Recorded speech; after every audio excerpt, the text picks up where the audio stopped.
ஹர சங்கர ஜெய ஜெய சங்கர. நம்ம பெரியவா channel subscribe பண்ணுங்க. தந்தது உன் தன்னை கொண்டது என் தன்னை சங்கரா ஆர்கொலோ சதுரர் அந்தம் ஒன்றிலா ஆனந்தம் பெற்றேன்.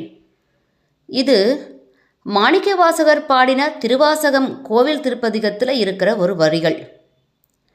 இன்றைக்கி நம்ம பார்க்க போகிற பதிவுக்கும் இந்த வரிகளுக்கும் ரொம்ப பொருத்தமான சம்பந்தம் உண்டு.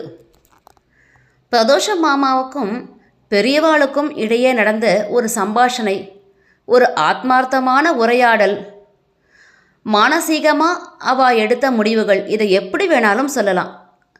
அந்த ஒரு அதிசயத்தை தான் இன்றைக்கி பதிவில் நம்ம பார்க்க போகிறோம்.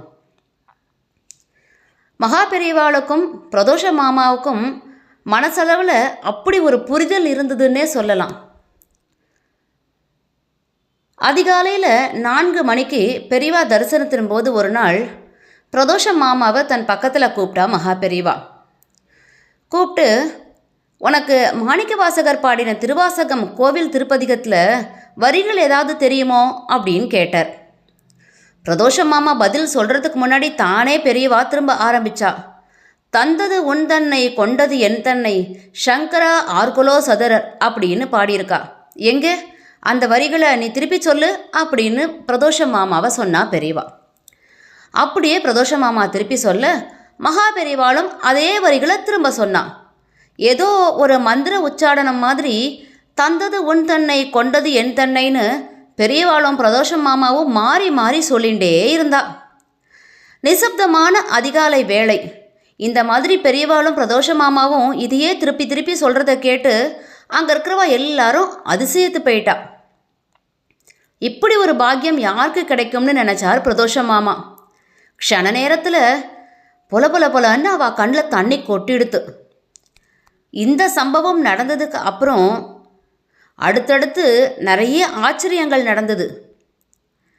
கடம் வித்வான் விநாயகராம், அவரோட சகோதரர் சுபாஷ் சந்திரன், வயலின் கலைஞர்கள் கணேஷ் குமரேஷ், இந்த மாதிரி பெரியவா பக்தர்கள் எல்லாருமே பிரதோஷ மாமா கிட்ட பேசறச்ச பிரதோஷ மாமா ஒரு கட்டளை மாதிரியோ இல்லை ஒரு அறிவுறுத்தது மாதிரியோ சில வார்த்தைகளை சொன்னான். அடுத்து இவா பெரியவாளை தரிசனம் பண்ண போகிறச்ச என்ன ஒரு ஆச்சரியம்னா, பிரதோஷம் மாமா சொன்ன அதே வார்த்தைகளை மகா பெரியவாளும் சொல்கிறத கேட்டு ஆச்சரியப்பட்டு போயிட்டா. இதே மாதிரி தான் ஒரு முறை சுபாஷ் சந்திரன் கணேஷ் குமரேஷை அழைச்சிண்டு பிரதோஷ மாமா ஆற்றுக்கு போனார். சாநித்தியம் நிறைந்த புனிதமான இடம் அது பிரதோஷ மாமாவாகும். வயலின் கலைஞர்கள் 2 பேருமே அங்கே இருந்த பெரியவாளோட திருவுருவப் படத்துக்கு முன்னாடி பவ்யமாக உக்காந்து வயலின் வாசிச்சா. அதுக்கப்புறம் பிரதோஷ மாமாவை நமஸ்காரம் பண்ணிட்டு, உங்கள் கையால் தங்க காசு கிடைச்சா அது எங்களுக்கு பொக்கிஷம் அப்படின்னு சொன்னான். உடனே பிரதோஷ மாமா, அதுக்கு என்ன குழந்தைகளா, அடுத்த மாதம் 23ஆம் தேதி வாங்கோ, கட்டாயம் தரேன் அப்படின்னு சொல்லி அவளை ஆசீர்வாதம் பண்ணி அனுப்பிட்டா. அதே மாதிரி அடுத்த மாதம் 23ஆம் தேதி வந்தது. இவாளும் காஞ்சிபுரம் வந்துட்டா. 23ஆம் தேதி காஞ்சிபுரம் வந்தவா நேராக பிரதோஷ மாமாவத்துக்கு போகலை. மடத்தில் போய் பெரியவாளை தரிசனம் பண்ணிவிட்டு அப்புறம் மாமாவத்துக்கு போகலான்னு மடத்துக்கு போனான். பெரியவாளை தரிசனம் பண்ணால் நமஸ்காரம் பண்ணிட்டா. பெரியவா ஆசீர்வாதம் பண்ணிட்டா. உத்தரவு வாங்கிட்டு பெரியவா கிட்டேருந்து கிளம்புற நேரத்தில் அவளை ஒரு நிமிஷம் காத்திருக்க சொன்னா பெரியவா. சொல்லிட்டு மடத்து சிப்பந்திகளை கூப்பிட்டு ஏதோ அவர்கிட்ட சிப்பந்திக்கிட்ட ஒரு விஷயத்த சொன்னான். பெரியவாளோட ஆசீர்வாதமாக பிரசாதம், பழம், சால்வை இதெல்லாம் பக்தர்களுக்கு கிடைக்கிறது வழக்கம். ஆனால் அன்னைக்கு வழக்கத்துக்கு மாறா மூங்கில் தட்டில் வெத்தலை, பாக்கு, பழங்களோட அந்த முறை தங்க காசுகளை கொடுத்தா பெரியவா. ஆமாம், பிரதோஷ மாமா தரேன்னு சொன்னாலே அதே தேதி அதே தங்க காசு. 2 பேரும் அதிர்ந்தே போயிட்டா. அப்போது தந்தது உன் தன்னை கொண்டது என் தன்னைன்னு பெரியவாளும் பிரதோஷ மாமாவும் ஒருத்தருக்கொருத்தர் சொல்லிண்டாளே, அது கரெக்டு தானே? மகா பெரியவா தனக்குள்ள பக்தரை ஐக்கியம் பண்ணிட்டா அப்படின்றது தானே இதோட யதார்த்த உண்மை. இந்த வார்த்தைகளை உண்மையாக்குறது மாதிரி இன்னும் ஒரு சம்பவமும் நடந்தது. அது என்ன தெரியுமா? கையில் எதுவுமே இல்லாமல் சிவபெருமானுக்கு கோவில் எழுப்பணும்னு புறப்பட்டாரே பூசலார் நாயனார், அதே மாதிரி பெரியவாளுக்கு கோவில் எழுப்பணுன்ற ஆசை பிரதோஷ மாமாவுக்கு வந்துடுது. முதல்ல கோவில் கட்டுறதுக்கான நிலத்தை தேடினார் பிரதோஷ மாமா. தன்னோட நண்பர்கள் கிட்ட சொல்லி வச்சிருந்தார். 2 பக்தர்கள் இந்த மாதிரி பெரியவாளுக்கு கோவில் கட்டுறதுக்கு இடம் தேடி போனான். காஞ்சிபுரத்துக்கு அடுத்துள்ள ஓரிக்கை பாலாற்றங்கரையில் கோவில் கட்டினா ரொம்ப நன்னா இருக்கும், பொருத்தமாக இருக்கும்னு அவள் நினச்சா. அன்றைக்கி சாயங்காலமே பிரதோஷ மாமாவதுக்கு இவள் போயிட்டு, பாலாற்றங்கரையில் ஒரு இடம் இருக்குது, ரொம்ப ரம்மியமான சூழல், அங்கே 4-5 குடியானவ பிள்ளைகள் விளையாடின்னு இருந்தா, பக்கத்துலேயே பாலாறு இருக்குது, அங்கே பெரியவாளுக்கு கோவில் கட்டினா உச்சிதமாக இருக்கும்னு நினைக்கிறோம் அப்படின்னு அந்த 2 பக்தர்கள் சொன்னான். அப்போது அவள் பேசிகிட்டு இருந்த அறையோட மின்விளக்கு கொஞ்சம் ஒளி மங்கி அடுத்த வினாடியே சட்டுன்னு பிரகாசமாயிடுது.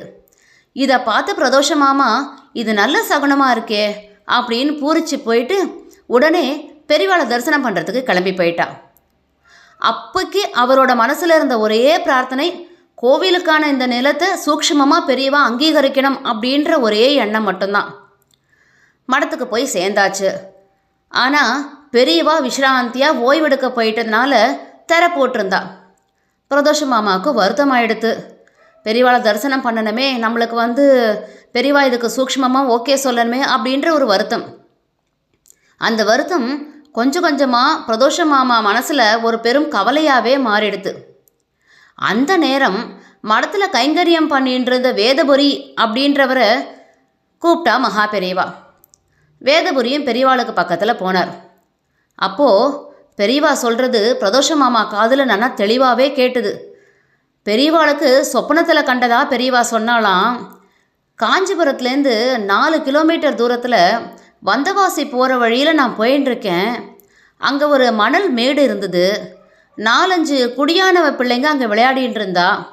திடீர்னு இருட்டிடுத்து, அப்புறம் சட்டுன்னு பிரகாசம் ஆயிடுத்து. நான் அங்கேயே தங்கிடுறேன், அங்கே ஒரு பாட்டியம்மா கூட இருந்தா அப்படின்னு தான் கண்ட கனவை பெரியவா சொல்ல சொல்ல சிலிர்ப்பில் உடம்பே நடுங்கி போச்சு பிரதோஷ மாமாவுக்கு.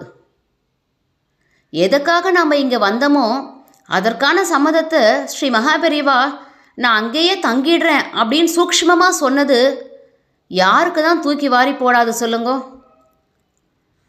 தனக்குள் இருந்து தன்னை இயக்கிறது பெரியவா தான், அந்த கருணை தெய்வம் தான் அப்படின்னு நினச்சி பூரிச்சு போனா பிரதோஷ மாமா. பிரதோஷ மாமா தன்னோட பக்தியாலையும் பெரியவாளோட பரிபூர்ண அனுகிரகத்தாலையும் 1992 வருஷம் அவர் வாங்கிய அந்த 6 ஏக்கர் நிலம் மகா பெரியவாளோட மணிமண்டபமாக இப்போ மாறியிருக்கு. ஆமாம், ஓரிக்கையில் மகா பெரியவாளுக்கு மணிமண்டபம் இருக்கே, அந்த இடம்தான் பிரதோஷ மாமா பெரியவாளுக்காக கோவில் கட்டணும்னு நினச்ச இடம். அன்பர்களோட பேர் உதவியாலையும் கடும் உழைப்பாலையும் ஓரிருக்கையில் உருவாகி இருக்கிற அந்த மணிமண்டபத்தை நம்ம எல்லாரும் கண்டிப்பாக தரிசனம் பண்ணணும். பெரியவா பிரதோஷம் மாமா கட்டளையிட்டா மாதிரி, தன் மனசை தான் முடிவு பண்ண மாதிரி அந்த இடத்த பிரத்யட்சமாக பெரியவா நடமாடின்னு இருக்கா.